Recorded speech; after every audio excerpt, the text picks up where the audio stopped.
अखोई सुमान मानदेबा पैसा न लेबि याबा मीसिबु कनानु हाइबि वनिदा अइन हाइदि पैसा सिन लेबि याबा मीसे मणिपुर द पेक्तन ले मसिंग दिन लेबा मासी पैसा न लेबि याबा मीसे पृथ्वी मफम द लेति हाइबि आई हाइगेबा पैसा न लेबि सिन आई इलेक्शन जी all over India the army service टू रे नागालैंड ओरे ऑल ओवर इंडिया दि ओरे मणिपुर द आई हाइजे के को पैसा न ले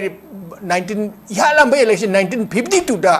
कांग्रेस रुपा मंगा येली सोशलिस्ट पार्टी रुपा नहीं येले 1952 ngasi bok paisa culture si lain gi manipur mut ki suno na isol khon asumba ngang wi suya da bagi mong ji tobi ga nuko asumba dine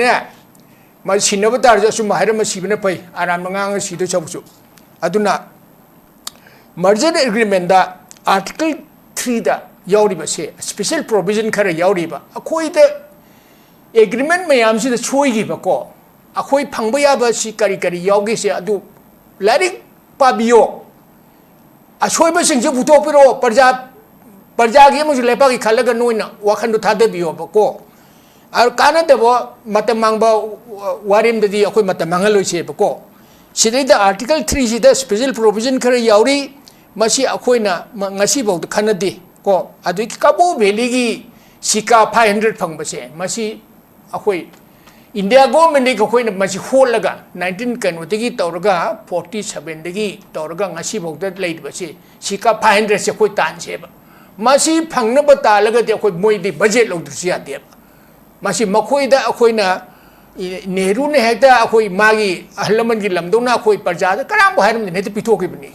मसी सिका 500 से मसी अखोइ होलगा मसी इंडिया गवर्नमेंट तालगा याम चावबा अखोइ package Moini मधुगी पैसा दुना मणिपुर लाइर बसिन ये थोगा Manipur the नुंगायन सेबा अतोप फम तगे थमजे के आई स्वाइदे लेब वाथी warm जे तानिंग देब को लोकता project न सेमगी बसे मई फंगनब सेमगी बनी फ्लड कंट्रोल तौनब सेमगी बनी केनेल सिस्टम सि मरुन केनेल सि इसिंग चेनबा पोसै थानब सेमगी बने मदु इथाई बेरेज नम सारे मसी इसिंग चे कन वाटर थिंजनबा इथाई बेरे सागिबदगी अखो Irrawaddy रिवरदगी लाखदबा nga makan tara tare traibal kun mukto akhoi rom du loina ambu lakhidre nga ton sa ton kari hoji manipur da phangi ba lokta project ta phangi ba nga si maho mu yawdi madu si yam kaino tara dong tawre ba ko masi khanbiyu maramdi akhoi se har mayam si part changi to bani adidi lokta project sin na low pari lising ni pa ne mangali ba si low pari lising ni pa ko अतोप वफमना मसी लोपरी लिसिंग निपान से तौरदी मणिपुर चाथो पुथोक्सी आम नुआ मरा गाइदोइने आदि फुमदीसु लोकतापुर जे phumdi सेंबिद्रे आदगी मोइगी करांगदा primary centre अम लई मसीदे doctor अमबो लेति हाय मसी याम नुआइते अदुन award प मफम करी तौरबसिंगसे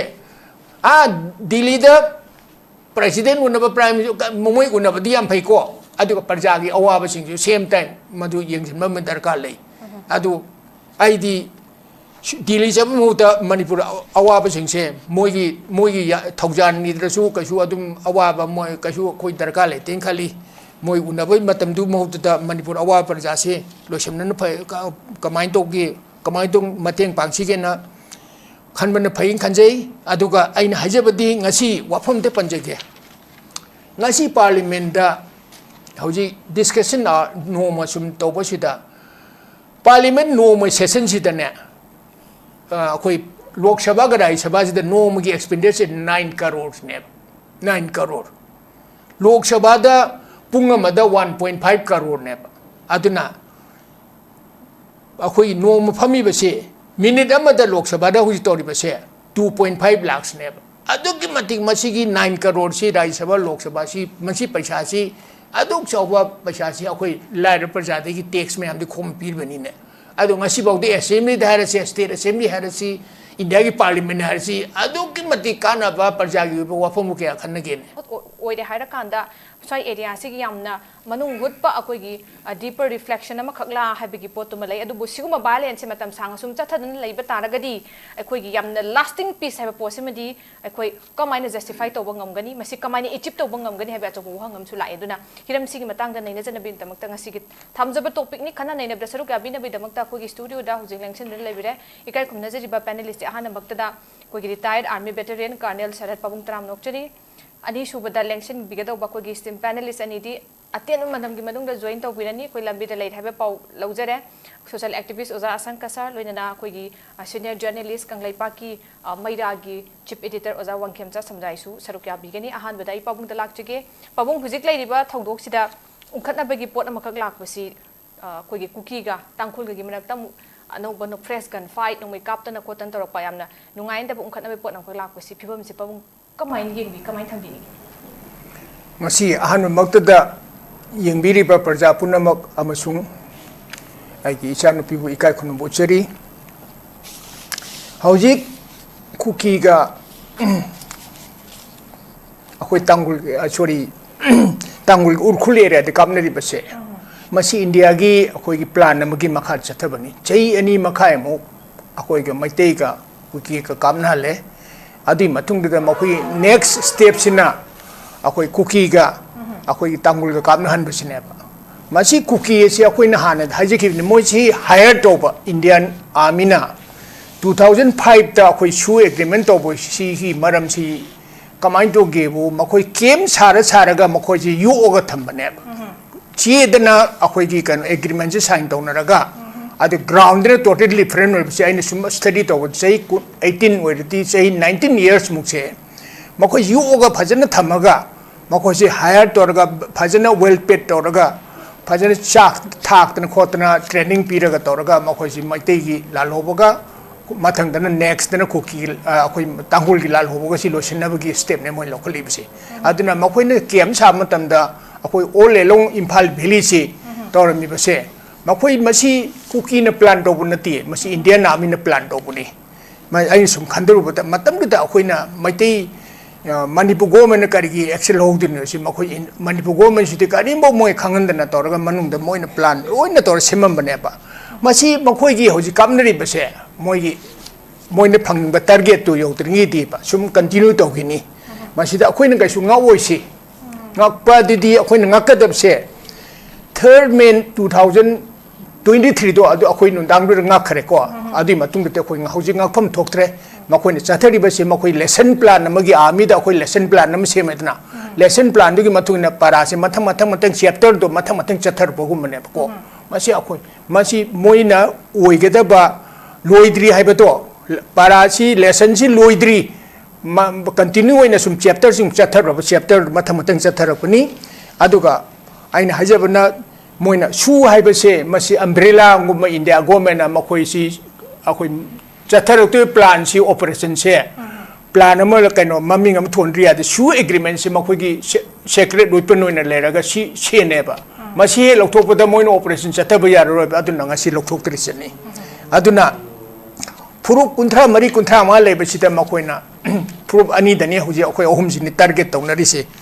ani khan halaga makoina jajoiba India jina hoji jajoi bineba ko aduga mo ha mata maitega akoi kuki khana le am phare nang maite am potharo hoji te mo akoi kuki ga mo tangul ga khana le si noi am kano nabani mo khana ro sumain togleri bineba aduna matamda aina sum hajaki bani Assam Rifle haibasina security force army de warsu corridor si nomoi maru mo ka khideba nomoi maru mo ka khidriba uniform set ba sunga agreement sign donor di operation sign togriba si di maram di am chawna manung de lerame ko aduna akoina sum khandabada soidiba si di akoi gi di hana digi akoi khanda hodaba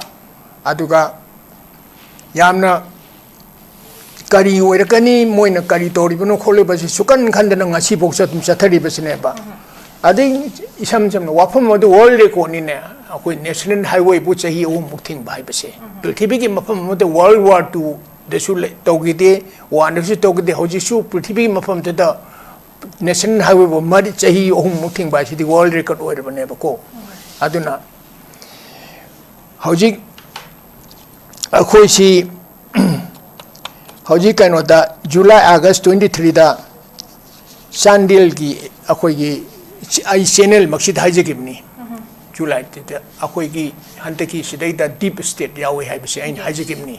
deep state si honta phagi badita do moina adum clearly ore drone season raga India na moi kugi na drone season na bhai banate moi drone ki training si leiba na tie ba ko America na drone ko training pire hoji akoi na ure matam ko da adu dagi hek moirang da taraga India gi moi scientist me am ko ro la ga pulap pura sakhi bane ko adu na drone ki training piriba adu dagi si drone laiba adu heavy phajaba apapa khulai laiba si baya Bangkok ti lai na hari ba ko adu Manipur da hantak thokhi bana som thokhi ba ho matam da devastation bold oi hai si adu mayam sina manam di chije nari ba drone ga sidi akoi sida si na ga da boi pan na tie ba masi Europe country gumba kari ba chije nari ba yam sokut belam da adu America na porak pane ba drone do Kuki na leiba ba na tie ba adu matam da akoi dai da di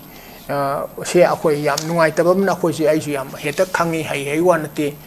akoi life sida mesuru driba experience like ba mi nus bangang ngangi yam na hai sing na kari torga aduna yam nuai ta ba kari gumba kari adum ujaba sui akoi jam jam na ha na mai ba sar ga mang thuna yoi hai bedini aduna akoi na Manipur da hoji political history ma su create tore tana hantak Manipur da political history ma create tore ba hantak Manipur ki chief minister he Delhi de khan gre adagi hoji minister si wo minister moi trying to labor to manga khakla le to manga taruk lo aduna dum akoi si karim karam makhan gi kanu no ba masibu akoi si karam makhan gi lengang no karam makhal gi system akoi Manipur sa ne si kari no ha to masi parja se na khangti ai yam kan su hai jen ti ko ai thau su na ti Manipur moi government labor laita ba adagi sidi taw de me am se akoi si mo mane ba aduna Manipur di hoji isam sam na bada akoi na masing kang den hari si lo su lai bana te lenga su lai bana te lenga su akoi gi aina hajening ne ahing ba rubber sam akoi se sepa gi mong de lai ri ba rubber sam yam chaw ba rubber sam rubber sam road ki ma rubber sam ko chap na ngang na pu mong lai ri ba asi ai na sa ba mi na tha minister chief minister wen na pharab jan ai na sa ba sina mi no oi bi mu tu rubber sam ahing ba rubber sam tham bai mu tu ta ado hantaki assembly session tu da IDPC wardship no ni mention to ti ai ngak pe wani adi am ko ni pham bu IDPC mayum halan ge ni su hai ti adu de gi national no hang to khni si yaw ti lai hi de ba sing tu gi maram da moi gi maram da kari compensation pi ni su hai ti akoi si bu Manipur po ma si bu akoi si bu khwai dai lai ba thi ba ji ba ni na mi ba ni na lo go drive ai su khan ja ba wani ko ma se ai wa khan ni aduga hoji India de leiriba lengak sisu India gi history da khwai degi phataba lengak ne khwai degi phatraba constitution thugai graba Supreme Court hoji Supreme Court na hoji chief justice na kharaga chakhai da iko aduga hoji India gi lengak se India gi history da 1947 degi nanga si bau tle rak pasi da khwai degi phataba chapter ne ba hoji khwai degi sakhi ba aduga ngasi international relation do ro geopolitics ro akoi angang chahi jangkai su ta basina yamna akhang khai sa ngang ba si nuai che te ta ba ta maram di moini am khang ga maram chana haide di phaba adu khangju khangdana larik si mapung larik su pa da ba mapung su pha da ba tu na khoi pangang am sei pam chete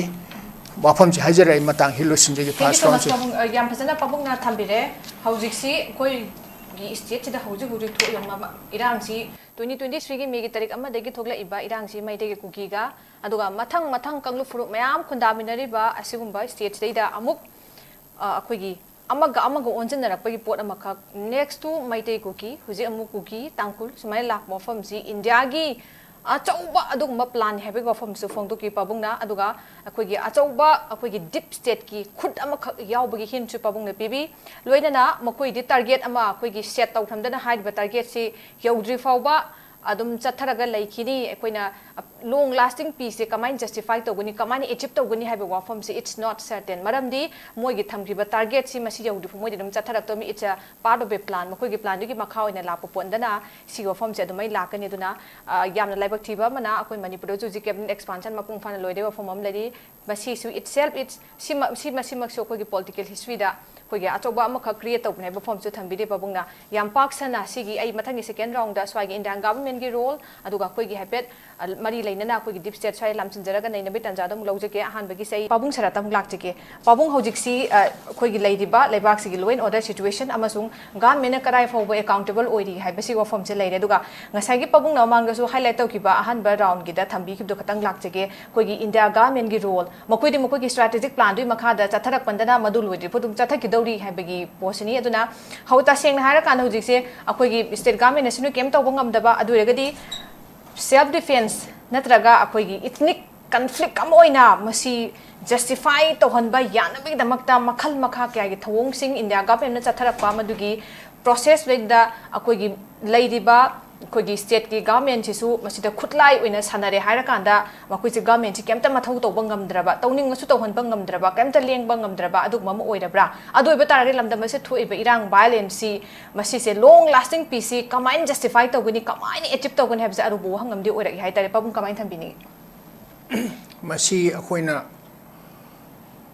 ꯆꯍꯤ ꯑꯍꯨꯝꯃꯨꯛꯁꯦ ꯁꯨꯝ ꯍꯥꯏꯗꯅ ꯂꯥꯛꯏ ꯃꯁꯤ ꯂꯣꯡ term ꯄ꯭ꯂꯥꯅꯤꯡꯗ ꯑꯣꯏꯅ ꯏꯟꯗꯤꯌꯥꯅ ꯁꯤꯟꯈꯤꯕꯅꯦꯕꯀꯣ ꯆꯍꯤ 30ꯃꯨꯛꯀꯤ ꯃꯃꯥꯡꯗ ꯃꯣꯏꯅ plan ꯇꯧꯔꯒ ꯆꯍꯤ 10 ꯃꯃꯥꯡꯗ ꯄꯥꯡꯊꯣꯔꯛꯄꯅꯤ 2005ꯗꯒꯤꯀꯣ ꯑꯗꯨꯅ 2005ꯗ ꯍꯦꯛꯇ ꯁꯦꯝꯃꯒ ꯑꯗꯨꯗꯒꯤ ꯁꯦꯝꯃꯤꯌꯥꯔꯗ ꯀꯩꯅꯣ ꯇꯧꯔꯛꯄ ꯅꯠꯇꯦꯕ ꯃꯣꯏꯅ ꯃꯁꯤ ꯋꯥꯐꯝꯁꯦ ꯑꯩꯈꯣꯏꯅ ꯂꯣꯡ ꯚꯤꯖꯟꯁꯤ ꯎꯍꯧꯗꯕ ꯑꯗꯨ ꯍꯧꯖꯤꯛ ꯑꯣꯏꯔꯤꯕ ꯈꯨꯗꯤꯡꯃꯛꯁꯦ ꯁꯣꯏꯔꯤꯕꯁꯤꯡꯁꯦ ꯑꯩꯈꯣꯏ ꯍꯦꯛꯇ ꯀꯩꯅꯣꯅ ꯑꯣꯚꯔꯅꯥꯏꯠ ꯑꯣꯏꯔꯛꯄ ꯅꯠꯇꯦ ꯑꯩꯈꯣꯏꯅ ꯚꯤꯖꯟꯁꯤ ꯂꯩꯍꯧꯗꯕ ꯏꯁꯝ ꯁꯝꯅ ꯍꯧꯖꯤꯛ ꯃꯅꯤꯄꯨꯔꯗ ꯑꯣꯏꯔꯤꯕ ꯂꯩꯉꯥꯛꯁꯤꯕꯨ ꯍꯧꯖꯤꯛ ꯀꯥ ꯁꯔꯅꯁꯨ ꯍꯥꯏꯔꯤꯕꯗꯨꯅꯤ ꯑꯩꯈꯣꯏꯁꯤꯗꯤ ꯂꯣ ꯍꯥꯏꯕꯗꯣ ꯔꯨꯜ ꯑꯣꯐ ꯂꯣꯁꯤ ꯁꯨꯡꯂꯩ ꯂꯩꯇ꯭ꯔꯕꯅꯤ ꯂꯩꯉꯥꯛꯁꯤꯗꯤ ꯁꯨꯝ ꯊꯝꯗ ꯌꯥꯗ ꯊꯝꯕꯩ ꯋꯥꯅꯦꯕꯀꯣ ꯂꯩꯉꯥꯛꯀꯤ ꯃꯊꯧꯗꯤ ꯀꯩꯁꯨ ꯇꯧꯕ ꯉꯝꯗꯦ ꯃꯣꯏꯗ ꯔꯤꯁꯇ꯭ꯔꯤꯛꯁꯟ ꯃꯌꯥꯝ ꯑꯃ ꯂꯩꯌꯦꯕ ꯔꯤꯁꯇ꯭ꯔꯤꯛꯁꯟ ꯃꯌꯥꯝꯁꯦ ꯃꯈꯣꯏ ꯃꯊꯛꯇꯒꯤ ꯃꯥꯏ ꯑꯉꯝ ꯃꯊꯧꯁꯤꯡꯅ ꯍꯥꯏꯔꯛꯄꯅꯤꯅ ꯑꯩꯈꯣꯏꯁꯤ ꯍꯧꯖꯤꯛ ꯂꯩꯔꯤꯕ ꯂꯩꯉꯥꯛꯁꯤꯗꯤ ꯂꯩꯉꯥꯛ ꯀꯧꯕ ꯌꯥꯗꯦ ꯃꯃꯤꯡꯒꯤ ꯑꯣꯏꯅ ꯁꯨꯝ ꯊꯝꯕꯅꯦꯕꯀꯣ ꯑꯗꯣ ꯍꯧꯖꯤꯛ ꯃꯅꯤꯄꯨꯔ ꯗꯦꯃꯣꯀ꯭ꯔꯦꯁꯤꯅꯦꯒ ꯍꯥꯏꯕ ꯀꯔꯤ ꯇꯧꯕꯁꯤꯗꯤ ꯑꯗꯨꯝ ꯃꯃꯤꯡꯒꯤ ꯋꯥ ꯉꯥꯛꯇꯅꯤ ꯀꯩꯁꯨ ꯀꯥꯟꯅꯗꯦ ꯑꯇꯣꯞꯄ ꯋꯥꯐꯝꯗ ꯍꯥꯏꯖꯒꯦ ꯑꯩꯈꯣꯏ ꯁꯤꯗꯩꯗ ꯃꯅꯤꯄꯨꯔꯗ ꯐ꯭रीडम ऑफ स्पीच नत्रगा एक्सप्रेशन असी अखोइना ngasi टीवी दा ngang बोइरो इबदा बोइरो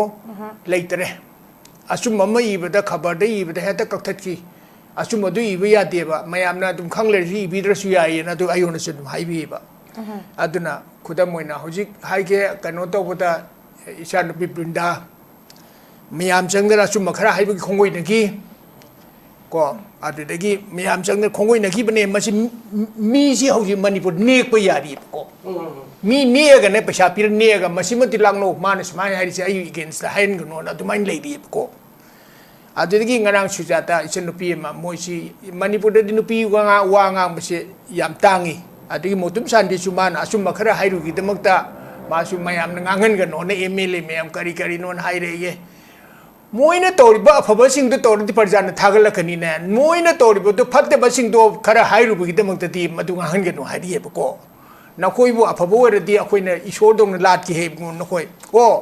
नखोइ इकाइ बखरा खंबियु नखोइना तौरिबा अरानबसिंग दो प्रजा म ओइना नुपि म ओइना नुपा म ओइना अखोइना मदु तौबिगनु हाइजबनी नखोंग पाइरा खोरमगदरा नखोइ अरानबदो तौबिगनु ना अखोइ मयामना अदु तौगनु को अखोइ मैतेगी यंगनबदिने मणिपुर यंगनबदि मैते नतबनी को मैते ओइरोसी अखोइ यंगनबदिने यंगनब मसे खंगु नंग ngamenna noi chौकी द फमेन पंगदौ तौगनु मदु ngasa hari duni kanasu mioi ba sister lady ba se pamane noi na siroi dwa kanamu yaudabani wakhan khara khandabiu aduga tawode ba thabakti na khoi tawde ba ko tawroi de ba thabak yam tawri ba ko hojik lei bak si de peace forangna ba shanti leina ba nungai na praja si kamai tu nungai si noi khande ba ko madu khanmai mohte noi karan turan taw lei ba madu tawgun haibni ko akhoi hairi ba se अखोई नोई the कना नसु मी सिदै the ngangi बसि मतम मांगी अदुदगी कनो वाखन चंगी अदु मणिपुर से सोइद बसिंग से फन बा हाइजबनी अखोई कना ग सिंग नब नते अखोई दसु नखोइ न कमेंट पी न खोदन तोरबे याम चौखतेब लैंग्वेज ग दसि जे नबी गनो नखोइ इमुंग मनुंगी वाफम दो मियाम मपान फंगदो पिर कनु मणिपुर हाइबसे फानसे हाइबि वानी अखोइ इम्फाल बेली से गोल्ड माइन ने बको इम्फाल बेली सिदा लोइना मक फंगी यूनिवर्सिटी लेरे कॉलेज लेरे हॉस्पिटल लेरे फैसिलिटी लोइन बखंगी मसी अखोइना मसी खंगदम अखोइना मसी इम्फाल बिली ngaपसे सिद युमद फमग ngaप यारोय यू हैव टू फेनो नो युमनि थोलगा इम्फाल से युमदो अखोइबदो नतेब अदु नखोइना hojik lay di basi yum de leraga na koi nungai ra adu natiep ko aduna khoi na sida ngangje ri ba khoje ri ba sing si akoi imphal se kamai dor ga manipur ka lu se ngangje bani khudam te akoi ego yam wange ko ego se larik haita ba kai su khang ta bam su ma di ego di mon ri ba leite na khalle ba ko ado thabok si suning de mi gi are ma pa khar sar india gi minayo na pu ji du loi bu tu ikai tro adu khan de biu asumba ngang we suya da ba gi mong ji to bi ga nu ko asumba dine ma sinaba tar ja asumba haira ma sibna pai aram ngang si do chabu aduna merger agreement da article 3 da yauri ba se special provision khara yauri ba akoi da agreement mayam si da choi gi ba ko akoi phangba ya ba si kari yaugi se adu larik pabiyo asoi ba sing je buto pero parja gi mu lepa gi khalaga noina wakhan du thade biyo ba ko ar kana de bo matamang ba warim de di akoi matamang loi se ba ko sidai da article 3 si da special provision khara yauri masi akoi na ngasi bo khanadi ko adu ki kabu valley gi sika 500 phangba se masi akoi India government ni koi na masi holaga 19 kanu tegi tawraga 47 tegi tawraga ngasi bogda leit basi sika 500 se koi tan se ba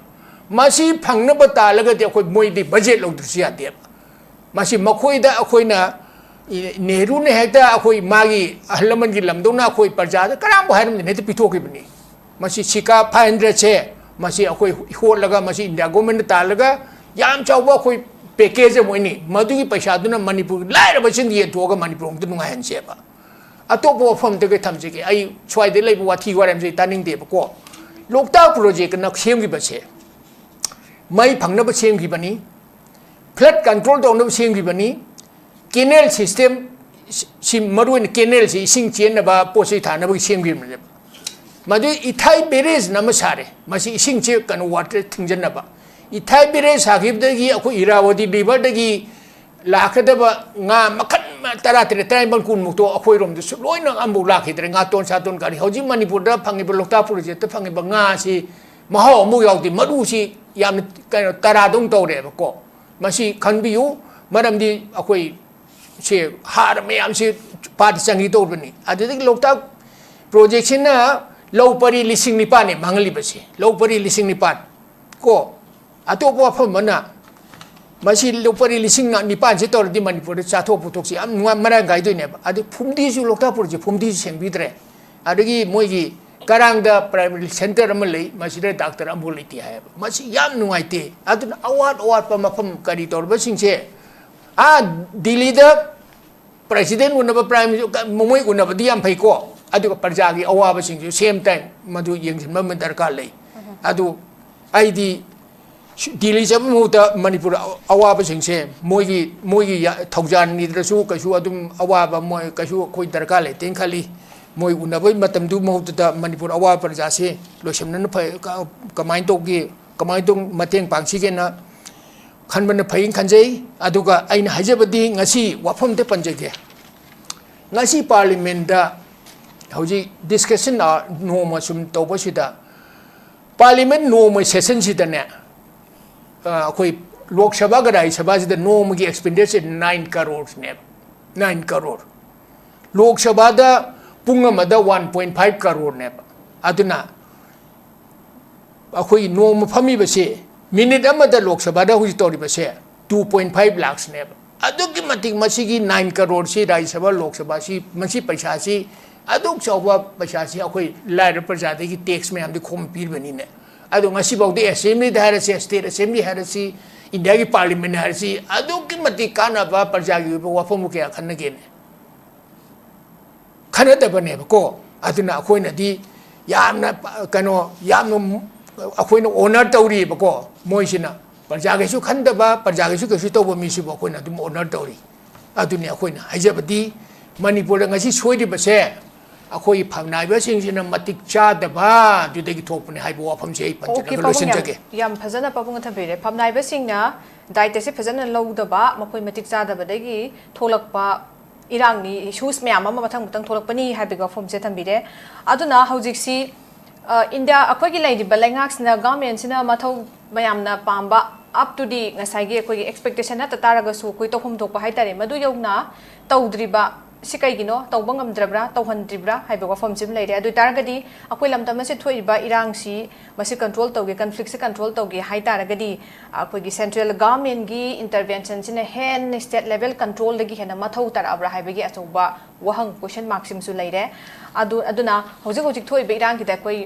tangkap kaya da wari sanabagi Guwahati da adagidi Delhi da MLM yam chatana sanabe mayam tawgadi chapchaba akoi mahai haitare adu akoi uba fangde sibhaubudi sikai akoi ga sanare sikai di taisanare haibagi potuma chapchana akoi na potu leite mayam ama tungan famda unaki be pot ama leire reconcile tongna bagi haitare aduna tungan ba khang haina akoi forum sibak ta su tungan famda su leiriba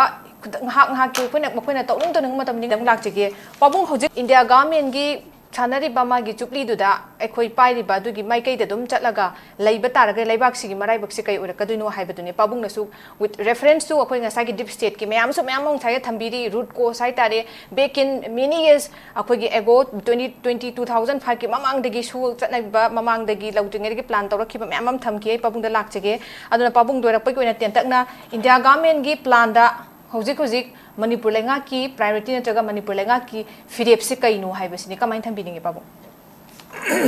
masi aina khanbada mokhoi gi am chawba khoi parja gi revolt ma lakadra ho yam processing yam chawba am ko na tor sin gidra madugi da akhoi gi mayam sum haina bani yam chawba adu impact am la ga moina government semna ba tawhi bane ba ko aduga si mapung phadri ba just akoi name check oina maming oina gom thamba government ne hojikisi moina trial lo ni yeng bi yari ba ko trial lo ni yeng ga aduga priority ti bi ichan pi akoi manipur si priority su le le tre